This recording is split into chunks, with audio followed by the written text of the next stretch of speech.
Hey, Sarah, can you pause the recording?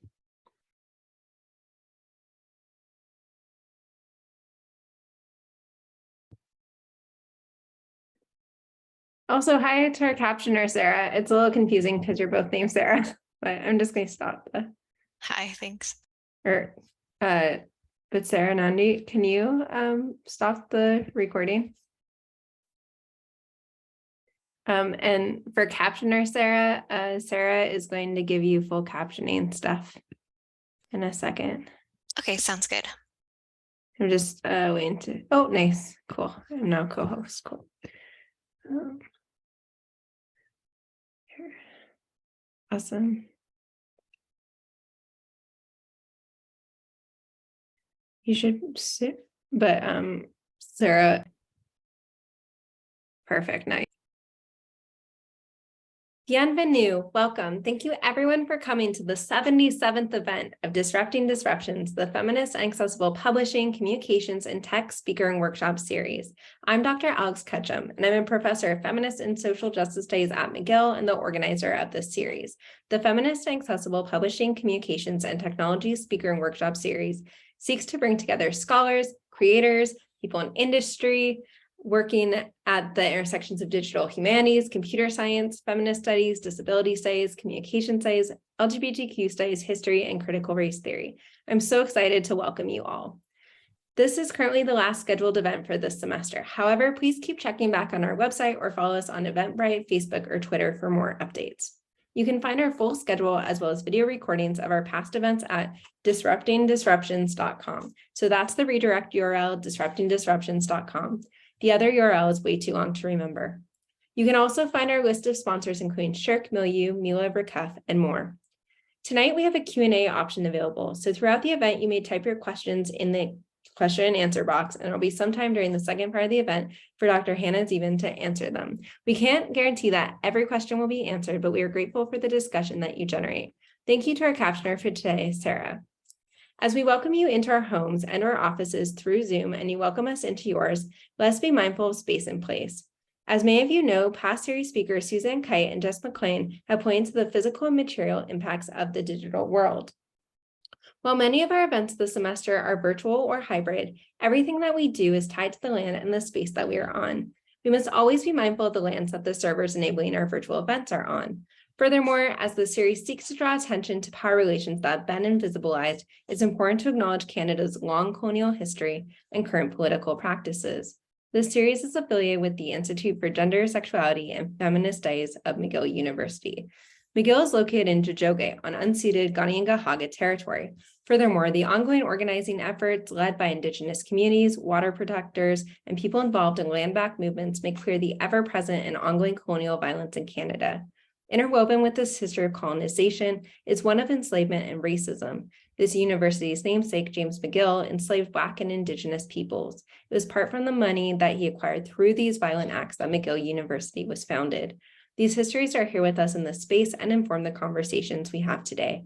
I encourage you to learn more about the lands that you're on. Nativeland.ca is a fantastic resource for beginning. Now for today's event, Dr. Hannah Zeavin is a scholar, writer, and editor whose work centers on the history of human sciences, psychoanalysis, psychology, and psychiatry, the history of technology, feminist STS, and media theory. She is an assistant professor at Indiana University in the Leddy School of Informatics. Additionally, she is a visiting fellow at the Columbia University Center for the Study of Social Difference. Zeavin's first book, The Distance Cure, A History of Teletherapy, is now out from MIT Press. She's at work on her second book, Mother's Little Helpers, Technology in the American Family, forthcoming from MIT Press. So please join me in welcoming Hannah. Thanks everyone so much for coming. I'm so excited for the presentation today.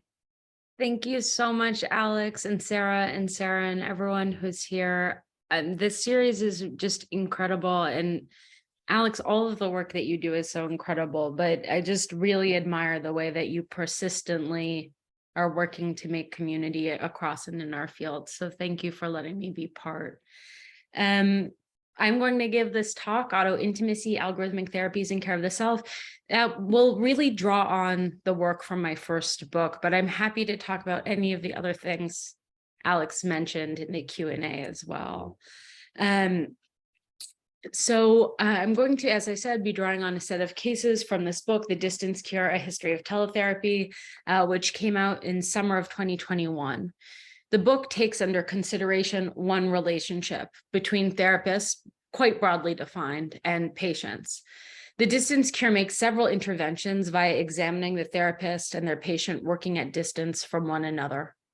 Globally, it retells the history of clinical psychology via its shadow form, teletherapy. And instead of this being a recent concern, whether in the age of pandemic or of smartphone, the book argues that teletherapy, and I'll add telemedicine, have always been about to make their grand debut for 100 years or more. Teletherapy is, it turns out, as old as therapy itself, if it doesn't actually predate it. Then the book takes this extraordinary and vulnerable and intimate relationship between therapist and patient, and it recasts that relationship, not as a dyad occurring between two people, as it's traditionally been conceived of, but rather a triad, always already mediated, and therefore very excitedly susceptible to bringing in forms of technology.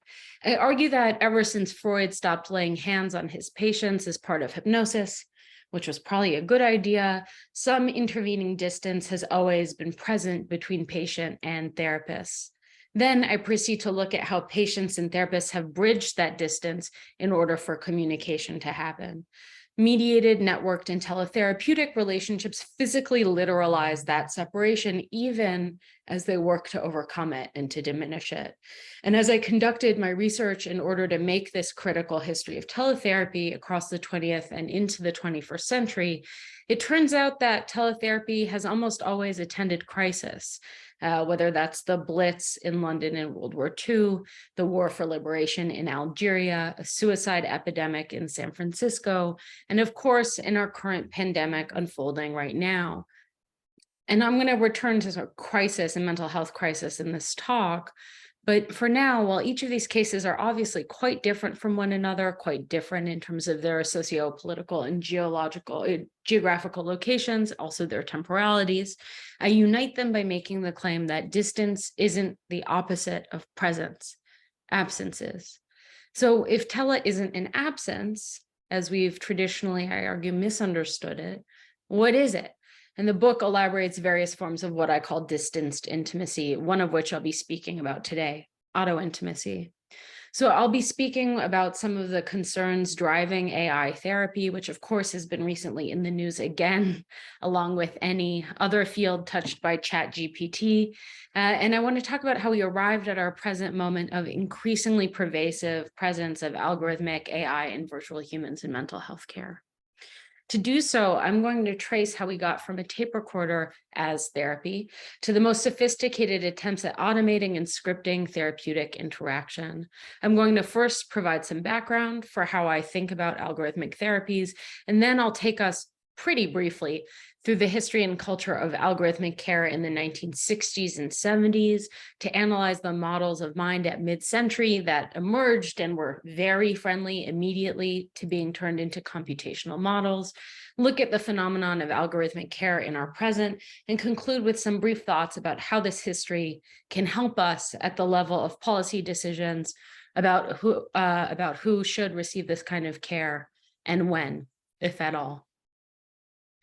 So in the most cutting edge contemporary efforts to build algorithmic models for mental health care, and in the very earliest moments of work related to automated therapies, the dream has remained the same: to build a functional, universalizable program that simulates therapy.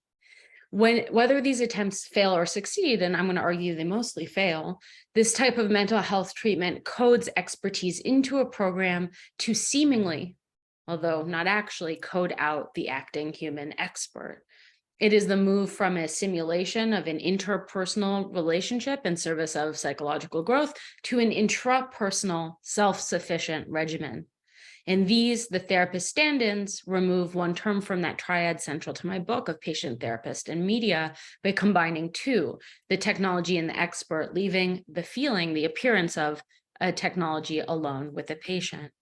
And that contraction of just a device and a user, a script and a patient would, the argument goes, allow us to crucially batch process patients in waiting, especially when large groups of people need therapeutic treatment suddenly and all at once.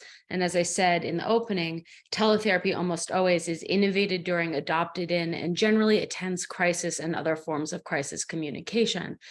This is the humanistic, ethical reason to deploy these treatments, and frequently it is the argument made in their favor. Our current moment is no exception. The dream of automated therapy is ostensibly a democratizing one, and we, not just in the United States or in Canada, but indeed worldwide, are in dire need of mental health care. The WHO stated in the years before the COVID-19 pandemic that we were already in a pandemic of anxiety and depression. Algorithmic care then might be posited as one way forward, precisely because one doesn't need to create an army of therapists, and automated therapies are relatively cheap, and rely on both individuals and their habitual media as a delivery mechanism. The psychiatrist Isaac Marks argues that, quote, refining care delivery to the point where self-care becomes possible is often the product of the most sophisticated stage of a science, end quote. So here, Marx describes the end stage of care delivery as self-care rather than care itself. And he is not working or thinking within the Black feminist tradition of self-care, but rather to argue that self-care is the ultimate form of on-demand access, meeting the patient not only where and when they are, but as their mediated self. Autonomy is the aim of care here and of automation. Automation then becomes the dream of autonomy.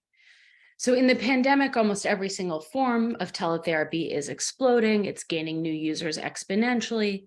And if previously teletherapy was, as I argue in my book, therapy shadow, now almost all therapy is teletherapy at least some of the time. So in order to reach as many patients as possible, many have turned to mental health care apps, whether funded by the government or Silicon Valley startups, to fund this essential care. But these apps aren't just a neutral good as they claim. They do not simply make good or fulfill this democratizing promise. The reality is, of course, much more complicated. Algorithmic care can quickly become dispatched even when it provides a very narrow form of care, say only addresses anxiety but not depression, is unusable for a variety of reasons by many, whether that's because of digital redlining or because of language barriers, or it can become a pernicious backdoor for surveillance and disrupt ethical standards important to the therapeutic relationship, or as it tends to happen, we can see a mix of all of these concerns at once. And sometimes algorithmic care is derided as, or scientifically proven to be, lesser, depending on what it's being compared to in the first place, which can then slow or altogether prevent patients from seeking other forms of care that indeed might work better for them. But how does this automated autonomy function, what I'm calling auto-intimacy, and what is it doing to the patient we now call a user? Well, a machine listens and a digital interface provides the therapeutic setting and experience. The only explicit human involved in these one-to-one interactions is the doctorless patient. In algorithmic therapies, which produce a closed circuit of self, automation takes on the role of the computational other. I call what happens in this circuit auto-intimacy. The auto here is doing double work, the auto of self and the auto of automation. The two combine in this circuit. I take auto-intimacy to be a state in which one addresses oneself through the medium of a non-human, here a therapist. Both the piece of hardware and the code it's running with the aim of self-knowing and perhaps even capacity of self, much like one may come to know oneself better by writing in a diary. And unlike human therapists who provide ostensibly more, we hope, than just an embodied receptacle in place of storage for speech for their patients, automated and or algorithmic therapies listen or read solely in order to respond. They can't help themselves. They listen via many different varieties of mechanisms, including retrieval-based decision trees, automatic scripts, and increasingly paralinguistic vocal monitoring. And if you're interested in that, I would suggest highly looking at Beth Semmel's work. In general, these therapies taken together are inflexible and they are necessarily rule-bound. Yet algorithmic therapies also rely on a most intimate computing in which a rich set of relationships is present between the user and the therapeutic apparatus, or as I argue, they rely on auto-intimacy. In the case of computer-based therapies, it is a specifically therapeutic relationship to self and not to another that is mediated by a program and its processes. Historically, auto-intimacy in the service of therapy has been driven by the desire to automate a treatment and then increase consistent engagement with that treatment via pleasure, enjoyment, or what we would now call gamification. And these two intertwined desires have complicated implications. And therefore, we'll see today that automated therapies are going to raise new particular questions concerning how they mediate mental health, the types of therapeutic models they harness, and the models of relationality they construct, who is included and excluded from their use, both implicitly and explicitly, and what the ramifications might be of putting the burden of care onto the person who needed to receive it in the first place. And what are the foreseeable byproducts, if not overt intentions, of these programs as they slip from care to control to capture? But there's a surprisingly long history to these questions and tensions, and a culture of automated therapies born out of the very first attempts to simulate a therapist that continue to inflect our work on this pressing question today. And it all started with the tape recorder. So during that wild psychedelic era of Timothy Leary and friends in the late 1950s, Dr. Charles Slack, a psychologist working at the Harvard Psychology Department, set about to make one of the earliest experiments with a self-managed, technologized therapy. Slack designed an experiment to test the benefits of soliloquy, or talking out loud to oneself as if there's another present when there isn't. So first, Slack fabricated these tape recorders that are on your screen, and that produced a series of clicks in response to sound stimulus while keeping track of how many clicks the recorders made in response to those sonic inputs.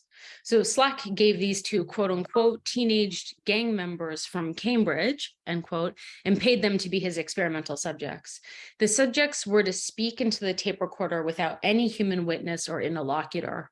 As they spoke, they could see the tally of clicks growing, and when they stopped talking, the tally stopped increasing. The subjects were paid according to how high their tally went. So I would be doing a very good job right now. I am soliloquizing.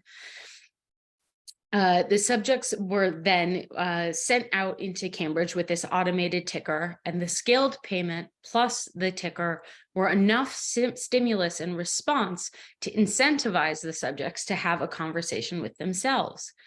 The outcome was twofold. First, the subjects produced recordings that sounded like one side of an interview. Not that interesting for our purposes.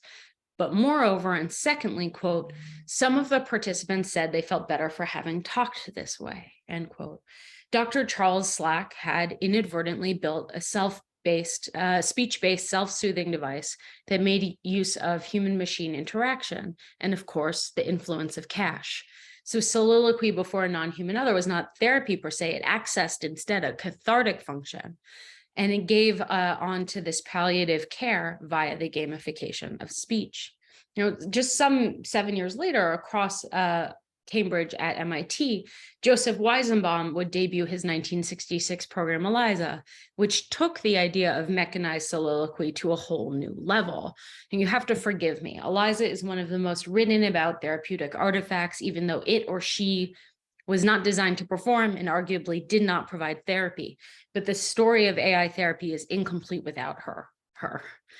So the ELIZA experiment was intended to demonstrate that, quote, communication between man and machine was superficial. So to achieve his aim, Weizenbaum programmed ELIZA to parody a Rogerian, or a client-centered therapist doing a preliminary intake with a new client.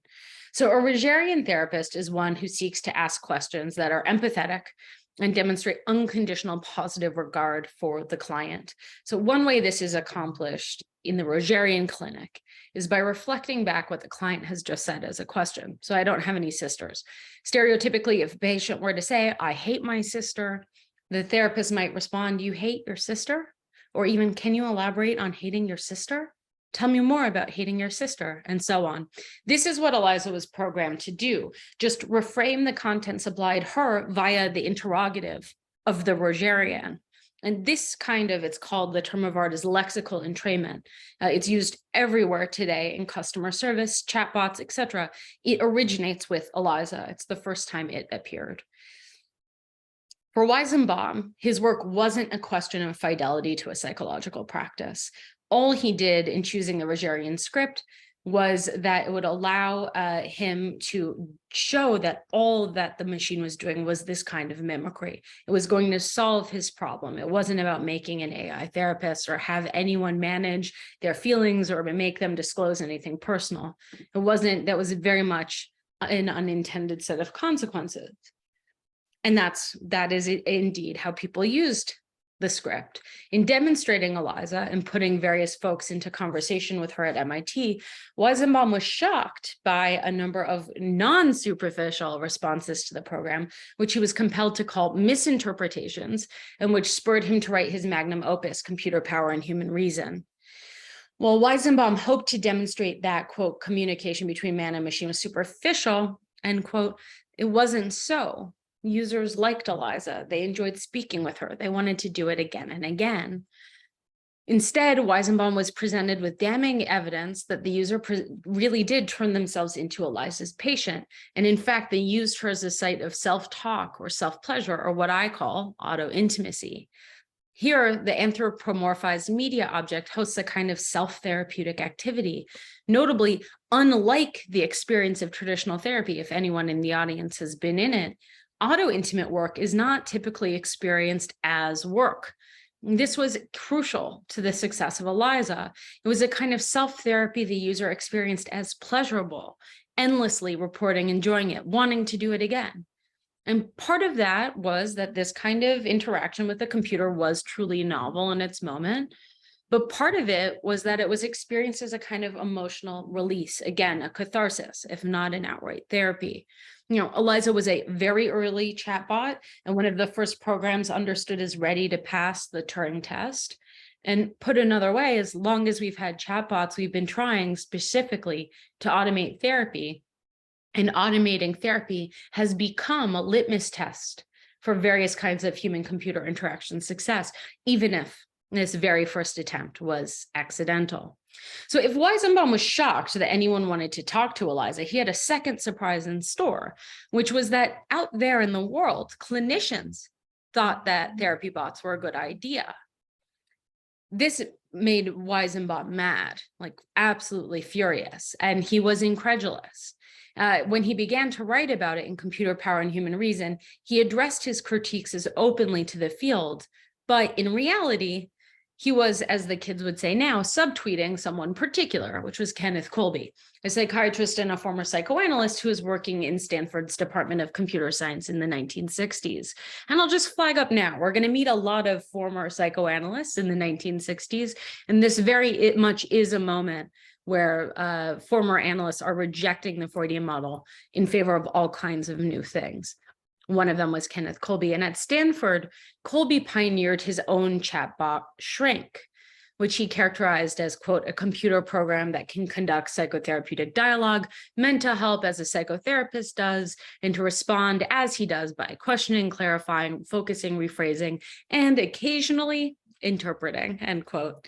So Colby sought to completely reorganize mental health care in the United States via a tool that would be made, quote, widely available to mental hospitals and psychiatric centers suffering a shortage of therapists.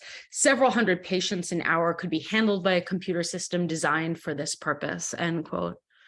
This was an urgent task in Colby's moment. This is the era when the shift from the asylum model of mental health care has shifted to the community model in mental health care, and that has taken place, but without adequate funding or support or structuring support, to say the least. So it was impossible to provide care in this new paradigm, but the old paradigm was also gone. So Colby sought to attack the problem of limited experts and a growing mental health care demand much the same way that earlier teletherapies I write about in my book sought to batch process patients, but instead of, say, turning to the volunteer in the case of the suicide hotline or turning to the radio and disseminative media, Kolbe sought to fix the problem with a fungible set of automata. So Stanford users didn't like shrink. They didn't take to it the way the users at MIT took to ELIZA. Auto-intimate pleasure during these kinds of computer interaction success was so important, and because people didn't enjoy shrink despite its novelty, same moment, it failed to produce the explicitly psychotherapeutic interactions Kolbe had hoped to foster. But even as ELIZA and shrink are nearly identical under the hood, so to speak, the environments in which each program was tested differed really greatly. ELIZA was tested on MIT's famous network time-sharing computing system that's understood to have fostered great connectivity and collaboration. And as Elizabeth Wilson has shown, conversely, shrink was available in a single laboratory, remediating the isolated medical office. Now, Kolbe also had perhaps made an additionally grievous, if not superficial, mistake when he named it after a job function, and in fact, its derogatory casualizing name, one that undermines even that expert authority, shrink. And he failed to lend it a proper name that would also additionally gender the script, like ELIZA, and be conducive to therapeutic usage. Now, in the 1960s, this was already the moment where 50% of practicing psychotherapists are women, and that number will only increase until our present, where it's in the over 90%, irrespective of degree. So the feminization of psychotherapy was indeed well underway and crucial, I think, to how ELIZA was perceived. And of course, we live in the aftermath of that story and the feminization of what Atonsky and Vora call surrogate humans, and we can talk more about that in the Q&A.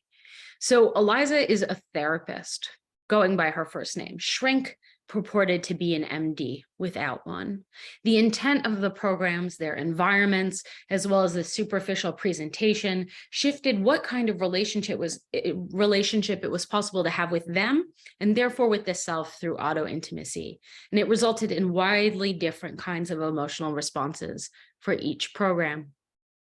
Now, perhaps because Kolbe failed to produce a usable automated psychiatrist that could actually treat patients, he flipped his script and began to work on automating computer program patients to be put into conversation with human psychiatrists.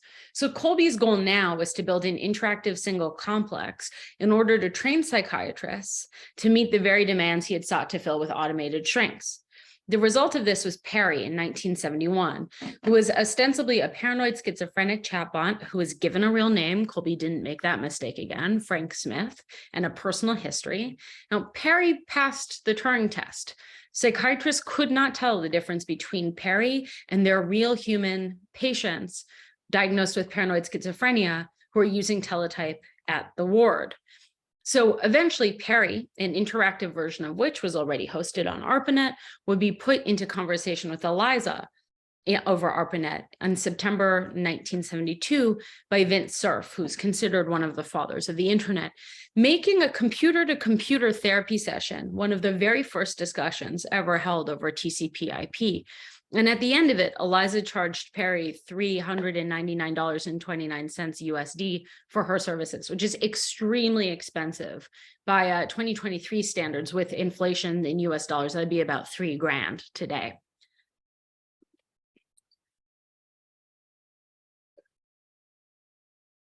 So returning to Weizenbaum's question about what kind of therapy and therapists can view the simplest mechanical parody of a single interview technique as having captured anything of the essence of the human encounter, his words, requires understanding Weizenbaum's incredulity to be misplaced, passé even.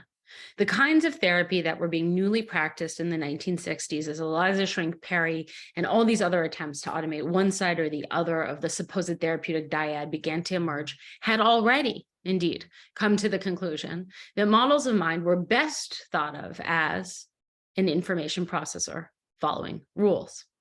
In the post-war era and through the 1960s and into our present, several things would dramatically change the American mental health care landscape, namely the fall from prominence of Freudian and psychoanalytic therapy, the rise of insurance and the increasing dependence on diagnostic codes, and two modes of treatment that supplanted Freud's model of the mind. On the one hand, psychopharmacological drugs, and secondly, and relevant to our question of auto-intimacy, the development of Albert Ellis's rational emotive behavioral therapy in 1959, and then Aaron T. Beck's cognitive behavioral therapy in the mid-1960s. So in brief, Ellis and Beck, here on your screen, like Colby before them, were also trained as psychoanalysts who turned their back on the practice. Their treatments focused on conscious thoughts that were unwelcome and methods for dismissing them, literally reprogramming the patient. Neither Ellis nor Beck was interested in understanding the history or the unconscious motives behind those thoughts. They simply wanted the unwanted thoughts to cease and to be replaced by healthier, happier, more proactive thoughts, something that sounds very familiar in our present. So Aaron Beck called these negative thoughts, quote unquote, automatic thoughts. Even the suffering human was understood to have a kind of automatic function, even when gone awry. So if one represented human mental suffering as automatic and automated, then of course one is able to justify and legitimate addressing that automatic suffering with an automated counterscript. So in keeping with the traditions of self-help and positive thinking that were popular in the US at mid-century since the Great Depression, Ellis did not want to create patients who stayed in treatment and worked with a therapist in a morbid long-term relationship. He wanted patients to help themselves. Ellis was more concerned with creating autonomy than relationality. And even as he developed a new kind of therapy, Ellis was encouraging auto-intimacy. Ellis was, from the very outset, substantiating a therapeutic technique that would not require a therapist, and he was doing so consciously. He was instead creating a media empire. So as Olivier Berkman notes, Ellis's REBT was ready-made for publishing self-help books, and Ellis did so, generating 78 volumes in his lifetime. This included self-help books, but also REBT worksheets and workbooks, and this fungibility of media for CBT, where the medium is decidedly not the message, also included the human therapist. So following in Ellis's footsteps, Beck too wrote more than 15 books and developed several skills and inventories. We'll see them on the next slide, which are used everywhere in the United States and beyond, in the carceral system, at the doctor's office for evaluating postpartum depression, all these new forms of personality and symptom assessment, quantifying the self rather than qualifying it. And the mental health expert as efficient or desired conduit for mental health care gave way to a delivery of all of these new and yes, auto-intimate ways of diagnosing and knowing the self. The faster improvement could be measured, the better. So here are some now: the feeling wheel and Beck's depression inventory, which may be familiar to you.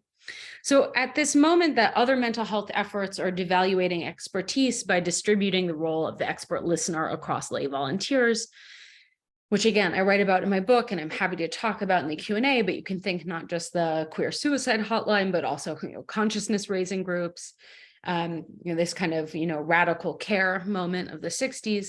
Instead, Ellis and Beck removed the absolute demand for a human other in possession of expertise through mediation and automation. And here, I mean, not automation only via the mechanical reproduction by computers in the widest sense, whether at first in print, or over tape recordings, or later when these techniques were programmed to be delivered by a computer, but in that sort of deeper sense of the automated self and subject, not needing another, only working from within. So unsurprisingly, psychodynamic-oriented practitioners and patients were deeply skeptical in the earliest iterations of computer as therapist, whereas those who worked with the methods that fall under this cognitive behavioral umbrella tended to embrace digital and automated therapies. And this divide, again, it's not exact, but it's close, more or less continues to this present day. Because translating CBT to the computer form is eminently feasible because of what CBT describes the mind as being. If you think X and X is disruptive, rewire and recode by thinking Y. The self listens to its own script of negative thoughts, and we can automate a new response, thinking that new thought as one's own. This process was actually truly automated with computer programs when they were brought in to treat depression, among other disorders, but depression tends to be the first in the late 80s and early 1990s. So Kenneth Colby, never one to give up, even made a fully functional CBT software in the 1990s called Doctor Software. He didn't fully learn his lesson, right? He gave it still the medical function and a non-real name. And he sold this as a popular program, overcoming depression. I would argue that via the popularity of CBT, therapy was being conceived of as less human altogether, following Sherry Turkle, and also less obviously dependent on an interaction with another outside the self. That we could self-therapize was part of the therapeutic society for the first time. And the computer is understood to be on or be at the boundary between the user's interior and physical and social environment, or as Turkle writes, both animate and inanimate, end quote. So in this, the computer is not alone, right? The diary functions this way too, as did Dr. Charles Slack's soliloquy experiment with the tape recorder. These are all experiences within auto-intimate media form or technology. The personal computer, and perhaps even more so, the smartphone, are perfect instruments of auto-intimacy because they demand it. So nearly 60 years after these experiments, and they were continuous. I'm just jumping ahead to the present, but Colby, as I said, continued his experiments until he died, and in fact, then passed them on to his son, Peter Colby. Warner Slack and his brother, Charles Slack, made huge strides in the area of human-computer interaction in medicine in the 70s and 80s, and so on. But in 2023, we are still without a fully functioning simulation of a therapist that can treat humans if the aim is psychodynamic care and not the auto-intimacy of CBT. There is still no bot that currently rates well in terms of measures like the therapeutic alliance or how well a patient and therapist relate. Nonetheless, research has not slowed on the goal of elaborating an automated mental health care provider to care for the many in dire need of mental health support. Some of this experimentation follows from the unintended promise of Eliza and in Colby's earliest footsteps. And that goal, again, is to make a fully automated therapy that simulates a human, gathers valuable data towards diagnosis, and crucially is enjoyable to use. So Ellie is one such example of a contemporary project working to perfect the elusive human-presenting automated therapist. So Ellie, whose own name is a nod at her grandmother, probably, right? That first therapist chatbot, Eliza, was generated at USC from funding from the US military through DARPA, and it's currently exclusively used with veterans who have returned from Afghanistan and Iraq, American veterans. Ellie is a diagnostic system contained within the avatar of an ambiguously raced professional woman sitting in a large therapist chair. She, and again, almost always gendered feminine, right? Like almost always. She seems confident but approachable. When one user says he's from Los Angeles, the one on the screen, Ellie will respond sweetly, "Oh, I'm from LA myself," end quote. And that's what her voice sounds like. Behind this early small talk, Ellie is already performing a deep analysis on her user. She's equipped with sensors and a webcam that detect supposedly the affect in speech, the meanings of a user's posture, their gestures, and she can perform a facial expression recognition and sentiment analysis on the content of the user's words, as well as completing paralinguistic vocal monitoring, which she then compares to a control, civilian, and military database. So all of these data provide Ellie with the feedback that allow her to estimate the prevalence of, in the case of this user, depression.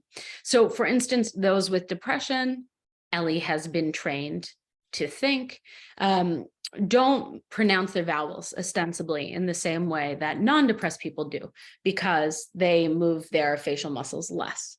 So Ellie counts every single instance of these kinds of markers that she's been programmed to count, and they match up as indicators for depression, and she gives the user a score. So Ellie's creators think that she's attractive because she provides this complex customization without judgment. And that phrase "without judgment" comes up a lot as a way of escorting these innovations, along with that kind of democratizing impulse where kind of therapy for all also really means exploiting all using therapy as ruse. So here, I'll add that Ellie, of course, is judgmental. It's what she's supposed to do. She's performing a 4-point quantified analysis as a diagnostic tool for judgment. A different version of platforms making use of an avatar might be Tess, again, where the feminization is crucial for user engagement and also reproduces itself, or in the case of Google's Wysa, which boasts about 2 million users and has conducted over 100 million conversations. And the service builds itself, interestingly, as a companion or a mental health friend. And we're seeing that more and more in this quote unquote space too, because it skirts the 2 levels of oversight in the United States, the FCC and the FDA, and it gets around both of them. And so as it takes as its avatar, this adorable penguin. Other companies combine the services of online talk therapy and do so with self-guided computer and mobile delivered CBT.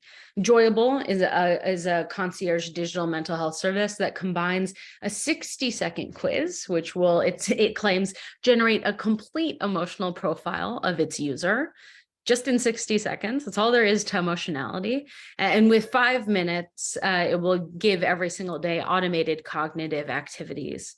So Joyable, which is very representative of a kind of major AI program like Tess, is sold not to individuals who seek mental health care, but mostly to companies who pay for it and then include it in their employees' benefit package rather than paying for human-to-human treatment. The advertising is therefore targeted at companies, not individuals, and it has the tagline, happier employees, better outcomes. So whereas DARPA's funding of Ellie, or relatedly, the development of many of these kinds of interventions by governments in the wake of, say, natural disasters, are moments where teletherapy addresses overt crisis, right? The returning veteran, the wake of flooding. Joyable addresses itself to the emotional crisis that labor is, redressing it just enough, ostensibly, so that optimal labor can continue. So again, part of the choice to buy into a digital program has to do with Kolbe's early notion of making therapy nearly costless by automating the same therapy all at once for everyone with a single program. This is the universalizable auto intimacy. Okay, so to conclude. Care proceeds by constellation. It's an object, a subject, a location, a means, a practice, a result. It is always relational, occurring between and within these coordinates. Care is always labor. Care is not just an interpersonal phenomenon. It's contained by histories of systemic violence and shaped in their current topographies and enactments. Care can be found where other forms of care have been rescinded, where it is absent. In the English word care, we can still find many echoes of its earlier shedded meanings. Care can be produced from a cry, a lament, a warning, take care, or be the state or an action to pay close attention, a relation to be responsible for someone or something or oneself. It can describe itself or its absence. You can forget your cares, or you can be the person care forgot. Care is then this overly capacious term to describe a set of relations that redress something that ails or needs attention, whether human or environmental. Its definitional capacity points the way to understanding care not as just a kind of moral good, but as an intervention that can license, carry, instruct, or harm in excess of its remit. Care can be another name for carelessness or harm itself. So contemporary modes of digital self-help and self-improvement continue to show that enjoyability is intrinsic to intimacy with a non-human other, because it's a way of being intimate with the self, even or especially if that self-intimacy is mediated by a cute digital penguin. That repeating interactions are necessary for therapy and therapeutic growth, even if that appointment is only with oneself. Without care of another, caring for oneself overtly has to be phrased through this kind of pleasure, turning the work of therapy into game and game into therapeutic work, while putting the burden of care on the subject of care themselves. AI for care is as old as AI itself. As Ruha Benjamin and Dania Glavo have argued, digital health interventions often promise transcendence for the individual, for society, for the group. We can get beyond our own human history and its structural violence. The promise of techno-care is that it may allow those excluded from traditional care to be refolded into systems and experiences of same. The opposite holds. AI and machine learning-based care interventions embed and recodify both race and gender, whether in the systemized feminization of bots that act as surrogate humans in care scenarios, or in the deployment of algorithms that continue to foster the conditions of medical redlining and the further flourishing of white supremacy in medicine. So where this refolding of the excluded does take place, it is usually in the service of extraction, datification, capture, and control. So our crisis of care is not that the algorithms are coming or have already come, but how algorithms for care are deployed in the service of that predictive control. The more one uses a platform for care in order to have it work as a therapy, the more mineable data there is at the mercy of its container. When we know that de-identification and anonymity are not static states and consent is far from always informed. Automated care is held up as accessible. It works as a dragnet. It allows help not only to reach more patients, but also those that are traditionally marginalized by the care disciplines for all kinds of reasons. In turn, it's these same users that are already the most vulnerable systemically to counting, data collection, prediction, and intervention by state social services, sometimes and absolutely every year with lethal consequence. So now in a moment where distance is no longer a public health mandate, but has escorted the expansion and scaling of these interventions, and many therapists remain out of office, teletherapy is no longer a shadow form. It is the dominant, if not only, mode of psychological care on offer for many. We must reevaluate once again the usefulnesses and pitfalls of these kinds of interventions, both conducted by human and ostensibly by machine, and what we're willing to authorize as a crisis measure, knowing that what we authorize in crisis often becomes the norm on the other side, and we're witnessing that now. We cannot simply look at access as a kind of moral good, or at the successes auto-intimacy brings, whether with compliance or in providing a moment of joy, but at the total outcome of care. What happens next?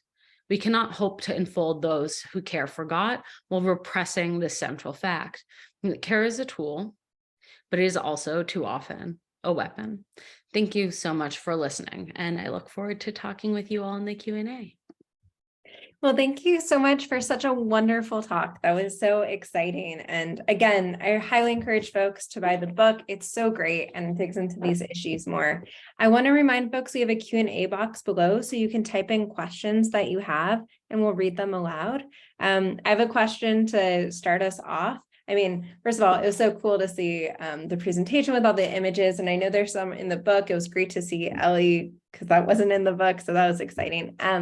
But I guess because you kind of prompted this question, can you speak a bit more about the feminization of the surrogate humans that you were touching on throughout the presentation? Sure, it'd be my pleasure. So I wrote a longer essay that's not in the book, but kind of I felt was incomplete from the book.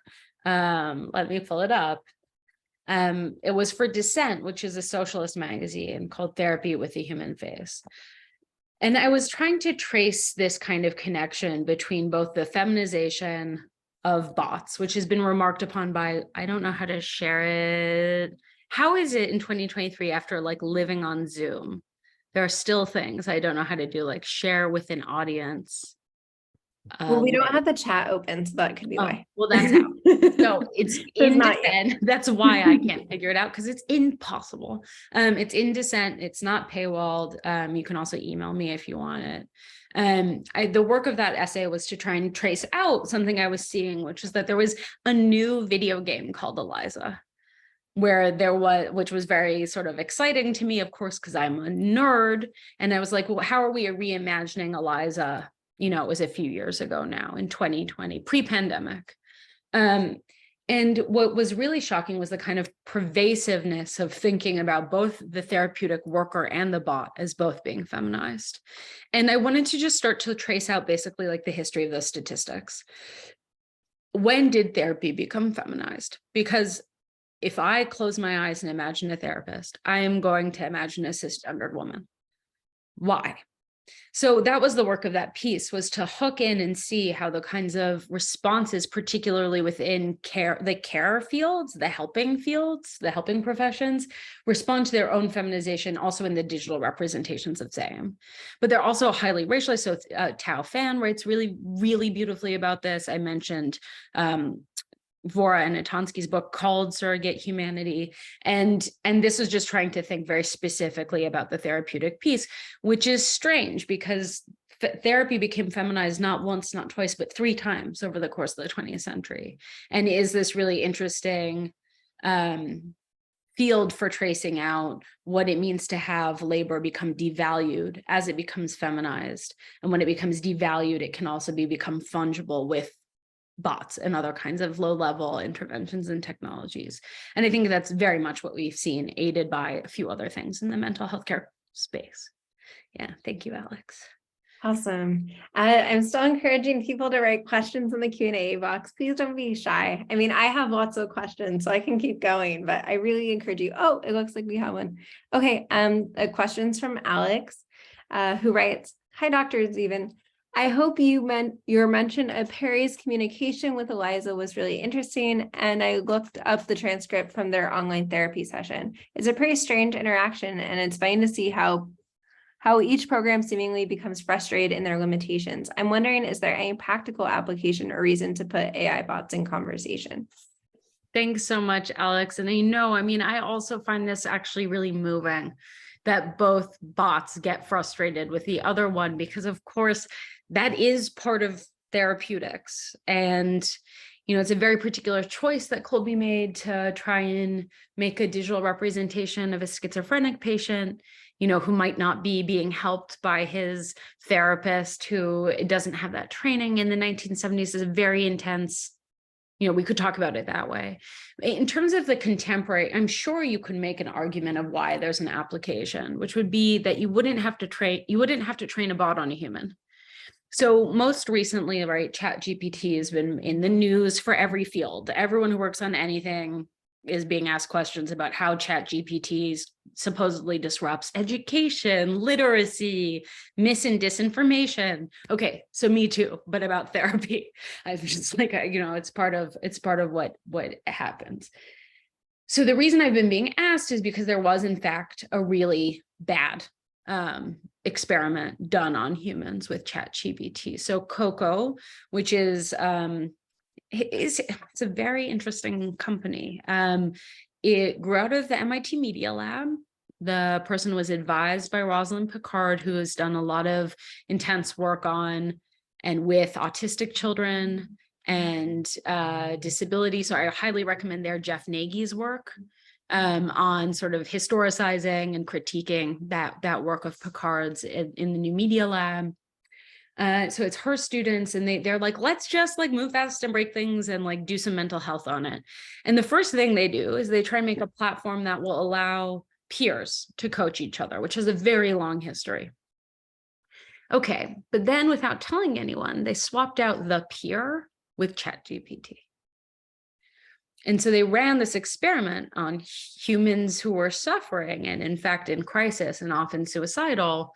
And all of the responses, because I looked at this, were like, don't worry, bro. Things will be fine, which is just not what's to be done. So now you can imagine you can make a bot that was the crisis bot, was a suicidal bot. And then you could train the AI on that bot instead of roping in humans without their consent. The problem is I just don't think we should be using bots for this kind of work. I think we should be paying therapists much better and giving them labor protections. But that would be where my mind goes, is what would be an interesting and ethical application for the Eliza Perry of 2023. Thanks so much, Alex. We have 2 Alexes, 2 Sarahs. Do we have another Hannah? Awesome. Thank you so much. Speaking of, people being experimented on without knowing about it, there's kind of this through line in your work of the role of universities and experimenting on students, and I'm thinking the kind of space of with, I think it was Cornell University also had the one bot. And I'm thinking too, when you're talking about the joyable and stuff, how many universities now, instead of having as robust of student therapy centers, they now basically have these same bots. So I'm wondering if you can kind of speak more about the role of like how students are used within these experiments and kind of the way that maybe universities are acting irresponsibly, or how they're kind of saying, oh, it's not our responsibility, we now have this opt-in platform. Thanks so much, Alex. So yeah, it is I mean, I don't have a analytic answer why, and that's not really what you're asking, but so the history of child and yes, adolescent experiments really runs through all three of my published book, my book that's being wrapped up now, and what I think my third book will be. And I just did a little syllabus for a syllabus project on the history of child experiments. It is like this thing I can't seem to get away from without ever writing about it directly. So the student health thing is fascinating because for a long time, and I could tell the story of what was happening at Cornell in the 80s, but for a long time, this stuff just wasn't legislated. It took till the mid to late 90s to have like a telemedicine act, and it was in the state of California, and it wasn't nationalized. And in fact, still like the differences between states in the US, and of course, I know the US case best. I work as a transnational historian of the United States. I know the legal stuff best here. Yeah, I mean, so it hasn't been codified. What you do see is that any place that has large numbers of suffering people under its quote unquote care has to offer something, but of course has really devalued therapeutic labor and is interested in all kinds of ways of remediating it.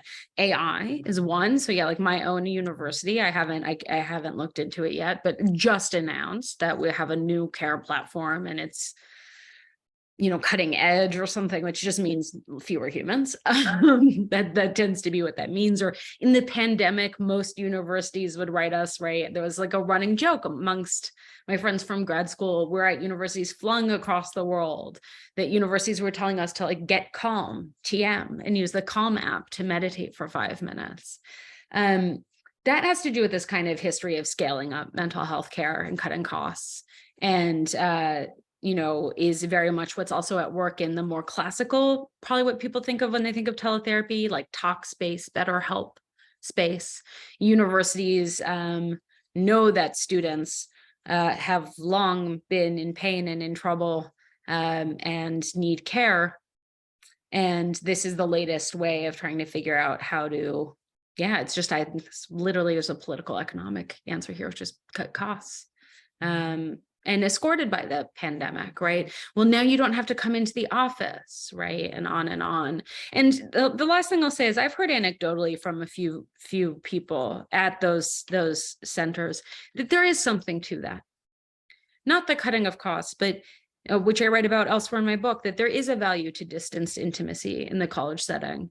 That it's hard as a grad student to go into the clinic when you're going to see your undergrad. So like grad students don't go to those clinics because they don't want to be seen, and they don't want to be seen by their faculty either, walking in or out. So I think that it's not, again, that I'm anti-teletherapy, nor am I an evangelist, but this kind of shift in intervention is not about any of that, right? That we saw some of that in the pandemic as an accident benefit.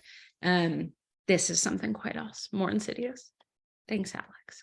Thank you. Also, again, I'm encouraging folks, maybe people are feeling shy or quiet today. Also, Sarah, if you have any questions too. Yeah. So just thank you so much for an amazing talk. So much of what you said resonated so much with me. I'm somebody who tried to use some of these at distance counseling services to manage some of the stress of being a PhD student, the pandemic, and just felt really failed by them time and again.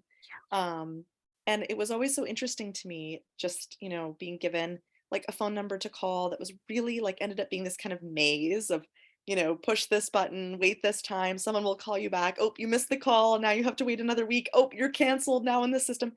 And so it's kind of interesting the ways in which people who when we're suffering so many different things that we go through with our mental health, the onus is so much on all of our shoulders to still navigate that. And it's interesting how like a lot of these digital systems can almost like exacerbate things and make it worse.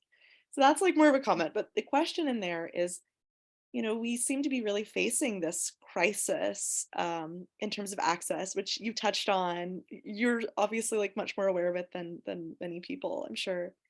Um, and so like what really like is the solution in some ways? Like what is kind of like an ideal scenario if we're just thinking creatively and imaginatively for a moment, to help people like get the care that they need and get the access they need and not be just stuck inside this like neoliberal system where you're sort of patched up by a bot to be able to like work more hours or what have you.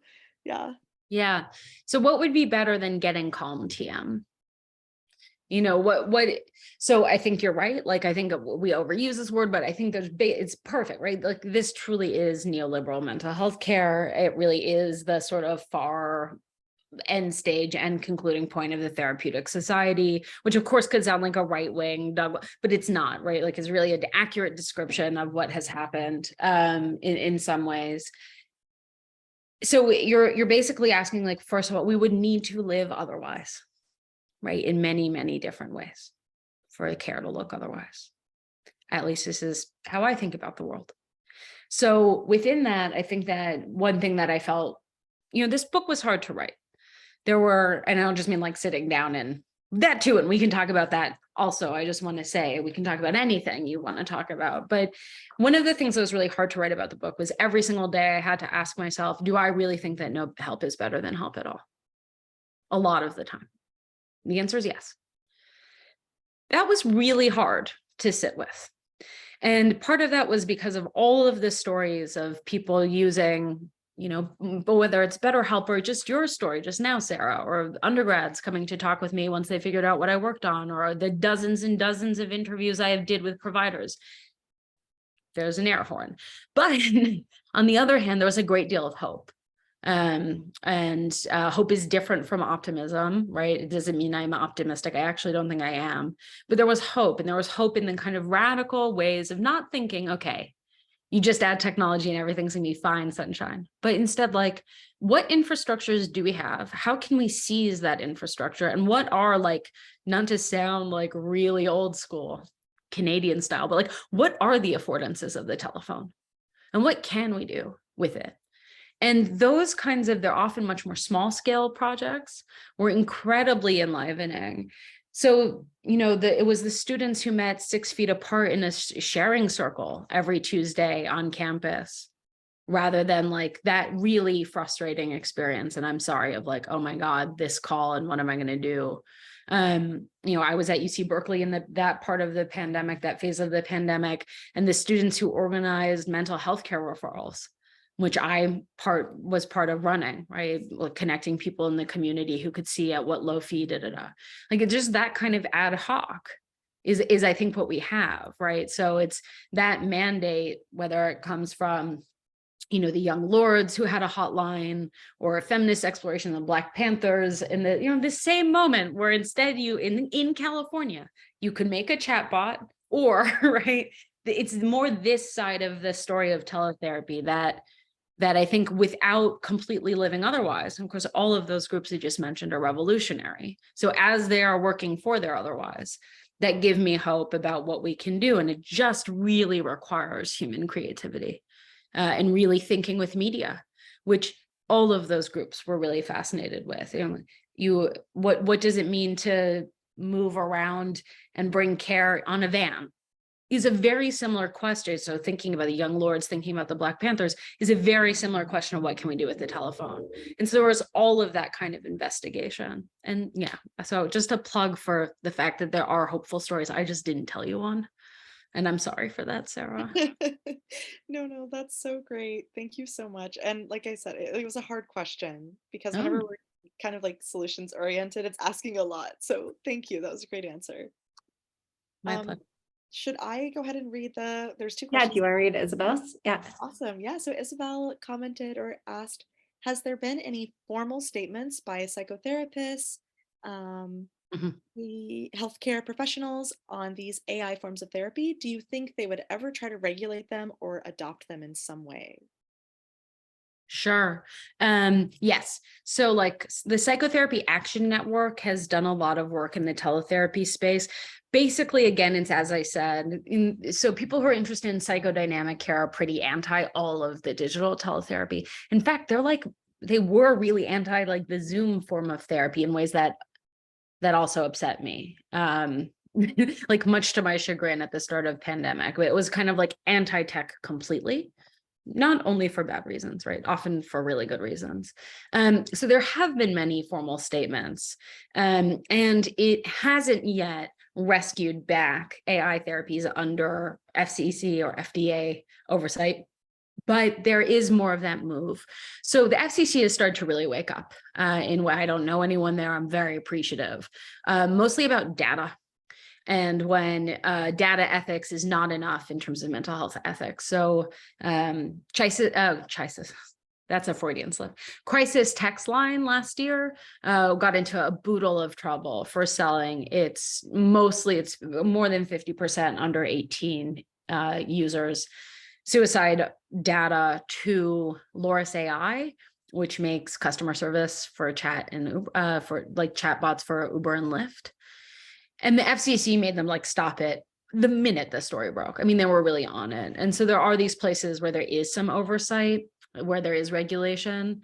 And then there are people who are really interested in adopting it, right? That's like the other thing too. There are people who are like, what would it mean to triage X with this tool, right? And thinking about it that way, or also to think about training, like in the same sort of Perry model.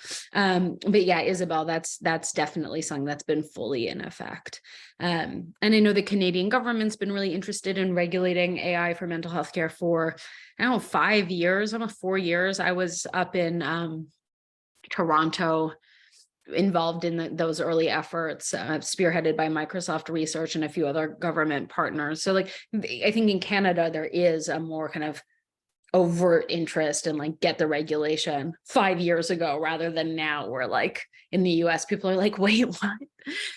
So yeah. And then do you want to read? Sorry, I won't read the other one. Oh yeah, I can read it aloud. It comes from Sebas, who writes, as someone who's only found an analyst outside my own country, therefore restricted to online sessions, where do you see things moving regarding the limits placed on in-person sessions? Can the clinic respond to the limits of online analysis while its demand seems to increase? Yep. Great question. So yes, I mean, I think there's so much to say here. So this is really like the major through line of my book, is trying to think about this question, not just the online clinic, but what do we get in terms of distanced intimacy? I'm also in teleanalysis, right, with someone outside of my country. I'm like, maybe we have the same analyst. We could be analytic siblings, me and you. But that, there is a lot that I noticed just anecdotally as the patient, not as the intellectual or the historian, about the waiting room, or the lack of friction, or the fact that I'm always in my sweatpants when I'm in treatment, which I would never be. And so it gives a very different picture of myself, maybe a more unvarnished one, but also one where I don't try and present myself at all. I don't even think about it until I think about it.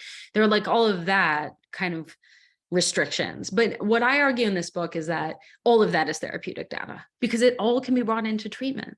And so, the same way that your analyst would never see the inside of your home otherwise, is it only a loss to not be in the room together? And I think that question is only answerable actually in individual triads, meaning of therapist, patient, and medium, because it's going to look really different depending on what the individual has inside them, has socially, and what they're sort of wrestling with. So at the very end of my book, I began to sort of theorize that, and by calling it the medium inside, like what the medium inside, how it rhymes with the medium outside. And that's about how the clinic could respond to the limits of online analysis, kind of more theoretically, more psychically. In terms of its demand seeming to increase, that's part of the shortage. And it is intense. Like, I don't know a single analyst or an analyst in training with a single session, like slot open. And then that was almost already true before the pandemic. So I got asked this question the other day by a reporter, like, what do we think about how therapeutic labor helped us or didn't help us in the pandemic? And the stats are really strange because only 2 to 3% new patients came in during the pandemic. But it's not because more than that didn't want treatment. They did. There weren't any hours. And that's what I mean by access not just being a moral good. That kind of access might be. But when these apps are like, aha, we see there's this need. Now you are in our dragnet because it's the only kind of care on offer. Then you can have this kind of much more pernicious access to people's intimate data. And again, on that, I really recommend Jeff Nagy's work as well. And Luke Stark's work is really good on this too. Awesome. Sarah, did you want to read the next one? Yeah, absolutely. So an anonymous attendee says, it was really fascinating to hear about a brief history of teletherapy or how therapy has shifted to ELIZA and away from traditional in-person talk therapy, devaluing labor in some sense. Would you say this has parallels to distance learning, like with things like Open University in the 70s and burden of learning / labor being pushed more on the client / student? Would you say that now we expect people to do more, for example, learning, care, etc., leaving people on their own with themselves? Yes, absolutely. I think this is an excellent parallel. So thank you to whomever asked the question. I think it is part of a labor history, right? It is a kind of feminization story as well that's absolutely entailed upon the university. And yeah, there's this, again, the end stage of the kind of individual only, pull yourself up by the bootstrap. It's deeply American. Of course, we've exported it everywhere in this world that we've been able to, right? It is the ideology, and it's baked in, I should say, to the California ideology, the Silicon Valley ideology. So I think especially in these kind of techno solutions, even that idea, we're going to always have that be present, be that kind of a priori term for what's being instructed. Thank you. So folks, we still have a couple minutes if people have other questions. Well, we give folks a moment to write another question. I have kind of maybe a straightforward question. So I really love the call Bruce part of the book too, and the stuff on hotlines that you included in the book. I'm so sorry. The audio glitched. All I heard was you have a question on hotlines? Yeah, sorry. I was saying I really love the call Bruce part. Can you hear me now? Okay, yeah, the call Bruce part and the stuff on hotlines. So sorry for folks in attendance that anyways, there's a section of the book on hotlines. And I know some hotlines, right, have kind of moved into, especially if they're targeting certain audiences, they've moved into using like instant messenger to did call Bruce ever move into that kind of format? Yeah. Thank you so much. So Call Bruce is the first major US hotline. It's San Francisco suicide prevention. It's the late 50s, early 60s in the Bay Area. It's helmed by Bernard Mays, who is fascinating. So let me just say, he called himself, his self-appellation was a closeted queer priest. He originally from the UK, an Anglican minister. He goes on to, oh my God, he goes on to found media studies at UVA, which is this amazing program. He goes on to be the chairman of the board of NPR, and his first kind of media work was this hotline. So he's like this kind of double patron saint for me in this way. And I just do really think so highly of that work. And his, Alex, you would be very interested, I think, in the afterlife of that hotline. So I talk about it in its earliest incarnation. Of course, it's in the Bay Area. So during the HIV/AIDS epidemic, there's a ton of work with the queer community and dealing with grief counseling and kind of shifting from the suicidal to this kind of just total community decimation. And then it's done everything. It has, drug addiction lines. It's gone on to chat. It has an elder service at night, like teens in the day, right? It has every kind of aperture, and it's still extant. And they also have used every basic form of technology mediation. And that is true too with all the other hotlines. So it's the most flexible form in the book, where the hotline again is really interested in, like, I think just in its nature, like, what could we do if we change the medium? Because there's so much interest in what the medium was always doing. Whereas with e-therapy, like even just as a comparison, it's about subbing out. Like it's about a kind of, oh, whatever. Yeah, now we're online, but it's still me and you. And the hotline workers always thought about what the phone was doing in all the early literature. I mean, they really look like they were trained by the Canadians. You know what I mean? Like Walter Hong was like teaching them what was going on. And so there is all this overlap with media studies and thinking about affordances and whatever. It's why I think Bernard Mays, who goes on to make UVA's program, he's just like, it's uncanny how perfect it is as an example.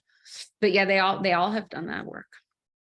That's awesome. I'm so glad I asked. I was like, oh, is this like it's away from a Anytime. presentation? But yeah, that was awesome. No one else asked any other questions, and we're at the 7:15 mark. So is there anything else you want to say to conclude, or feeling good, or just thank you so much and take care. And Sarah and Alex, it was such an honor. I've long admired this series. I've been following it for forever. And so thank you so much for having me be part. Thank you so much for being here, Hannah. Thank you everyone for attending. Thank you to our captioner, Sarah. Thank you, other Sarah, for doing the tech. And I hope everyone has a great rest of your day. And please continue to follow us so we can let you know about upcoming events. Thank you so much, everyone. Bye. Bye.